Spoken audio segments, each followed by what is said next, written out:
Because you'll get these complaints from customers sometimes, and I think it's very important to understand as a host, you cannot allow yourself to be too emotionally invested into what your guests give you as a review of what they're saying.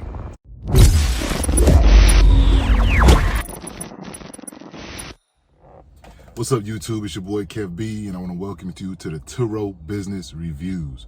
Make sure you guys like, comment, subscribe, turn on your notification bells so you know when I drop these videos, man. And I'll catch you guys on the next one. Peace. Welcome back, my beautiful people. It's been a little minute. Your boy been hustling, moving, and grooving. But I thank everybody that's been subscribing and tuning into the station, man. Today, man, I got a beautiful one, man. I think I'm gonna do a whole entire series just to talk about people's complaints. Now, if you guys can notice right now, I'm driving hands-free because I wanted to check out on something in my car. Nothing's going on. I'm not, like, there's a slight bend in the road, so I'm moving it slightly. But the reason why I'm driving hands-free like this is because I got a complaint today from one of the people that was driving my vehicle, and it made me feel so bad. But then at the same time, I've been doing this for so long, you start to understand and you got to know who's bullshitting you and who's actually telling you something that's actually tangible to get you, you know what I'm saying, to really just, that's really telling you something tangible that can help you to fix and get your car right for the next renter. You know what I'm saying? Like I said, I don't drive my cars a lot. I rarely drive them. And when I do drive them, it's usually for a few miles to go get them some gas or to go get them service. In this particular car I'm driving right now, I just recently got the oil changed on last week, Wednesday. At the recording of this video, it's Sunday. When I'm recording this video, I got the oil change on Wednesday because I knew it was going out on Friday, right? So I got my oil change. As you can see, the road's turning a little bit. So let me get with the road. We back straight. But this is, I'm doing this on purpose so that you guys can see how I'm driving this vehicle. You understand what I'm saying? I'm driving this vehicle pretty much hands-free. Because you'll get these complaints from customers sometimes, and I think it's very important to understand as a host, you cannot allow yourself to be too emotionally invested into what your guests give you as a review of what they're saying. This is why I'm going to do an entire series dedicated to guest reviews. Because some guests are just people who just love to complain. Like my wife has a friend of hers. I'm not gonna name her because I don't know if she watches my videos, but she just loves to complain. She literally will complain about any and everything. Now, like I've told you guys, the cars I rent out are a little bit older, so there's a couple of things that they might have issues with.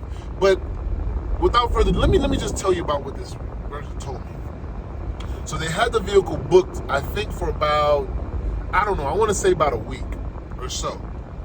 I don't know. I can't really remember because I don't remember, because once they change the reservation, it adjusts to the time they want, and they don't tell you what the old reservation was anymore. So I can't exactly remember, but she rented the car. It was supposed to be for that long. She takes the car Friday, and now Saturday morning, she hits me back. Oh my God, the car is so bad, it's undrivable. The car is so bad, it's undrivable. Oh my God, what's going on? You know what I'm saying? I just have to return it early. So, hey, I don't have a problem with that. You know what I'm saying? Like I said, I just got a service, so I know my mechanic checked it out. I just put some tires on here, so I know it can't be that bad. So whatever she's gonna say, in my mind, I'm saying, okay, can you please expound on what you mean is undrivable? Because a lot of times people will have these cars and they don't really expound on what the problem is, what the issue is. So just help me out, let me know what is the problem, and I'll find out if I can fix it. This is what she proceeds to tell me. She proceeds to tell me that the car is undrivable because the tires are wobbly, which is a very understandable thing. So she had to stop and pull over to the side of the road to check the tires. because they're wobbling. Now, I'm not a speedster. I don't really drive fast. I'm an older guy. I'm about 40 years old now, so, I'm not into the whole speed demon life. So I don't speed excessively. But I am right now about to enter into a highway, so as you can see, I have to go at least 55 to 60 miles an hour. And I'm not experiencing any tire wobbling. I'm not experiencing any of it. Now, I would like to say that I'm not a crazy person, or I'm not trying to say this woman's crazy. Let me take that back. I'm not crazy. But I feel like I'm a pretty liberal person. If the car's wobbling, I don't have a problem fixing the issue. But I honestly don't feel a wobble. There's no wobble. So for me, why do you cancel your trip? So she proceeds to tell me her next issue. Why the car is undrivable. Now, the first issue I'm here with it. If the car's wobbling, I can't do this if the tires are wobbling. I can't do this. I cannot do this and drive this vehicle if the tires are wobbling the way she says that they're wobbling, because it's undrivable. It's undrivable. I would not be able to do this. Like this, there's the only way I can really show you guys to demonstrate that sometimes you just can't take people's, what they say. Now, the next point that she told me, why the car was undrivable. Listen to this. Listen very clearly at what I'm about to say, why this car is undrivable. There's no windshield washer fluid. Now I'm going to just let that sit there for a second. The car's undrivable because the tires are wobbly and there's no windshield washer fluid.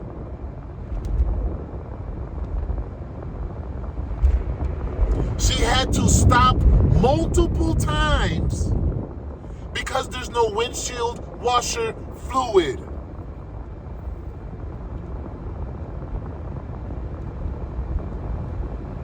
This is a small car, so it needs some inversion. You could fit this, a water bottle, a full 16.9 ounce water bottle that you buy from the store would fill up the windshield washer fluid reservoir and still have half the bottle left. That's how small the reservoir is in this car for windshield washer fluid. It's about 8 ounces. She stopped multiple times because there was no fluid in the windshield washer fluid. Not because the wipers don't work, because the wipers were just bought 3 months ago. I want people who are aspiring to be TURO hosts have an understanding of what you might face and why I say you cannot be too vested into what guests say. You have to be subjective, because some people just like to complain. They like to hear themselves complain for whatever reason. I really don't understand it. Now, the last thing that she complained about, I will say, is a major issue, is this. It broke. Now, it had been up there for a little while, and I know it was like kind of hanging on a string. I didn't really pay too much attention to it, and I'll be honest with you, it's something that I could have rectified a lot earlier, but I just allowed it to go up there. But that's it. Those were her main complaints. Those were her complaints. Her main complaint when she dropped the car off, that she made a complaint to TURO, she wrote a long thing about, was this. This is why she returned the car early. And then at the end, she added, there was no washer fluid and the tires were wobbly. I can't drive the car like this if the tires are wobbly. I can't. It's not possible if the tires are wobbly to the point where she said she wanted to check the lugs on the car to see if the tires were about to fall off. Do you understand the amount of wobble in a tire to where you have to stop to check if it's tightened? You cannot make this stuff up. So I just wanted to get on here and just say, do not get too emotionally invested into your guests' reviews of your vehicle. Be very subjective and liberal. Fix the problems that you can fix and keep it moving. Don't allow your mind or yourself to be subjected to other people's complaints.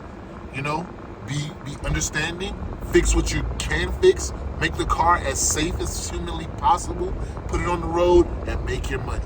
That's all I will tell you guys. I'm about to start doing some other videos about mental and mindfulness, because being a host, you really have to be mindful about what you're gonna face.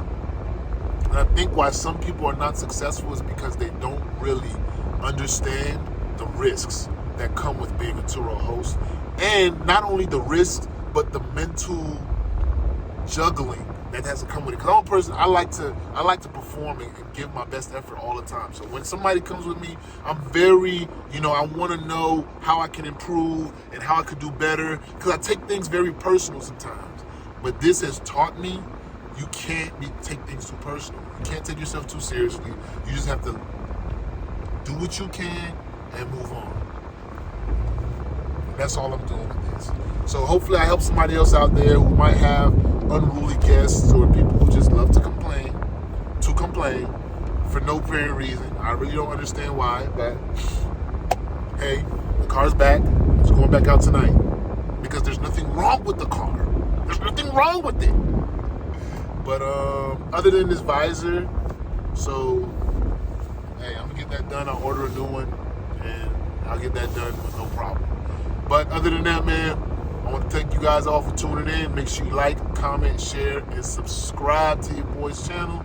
And I'll see you guys on the next video, man.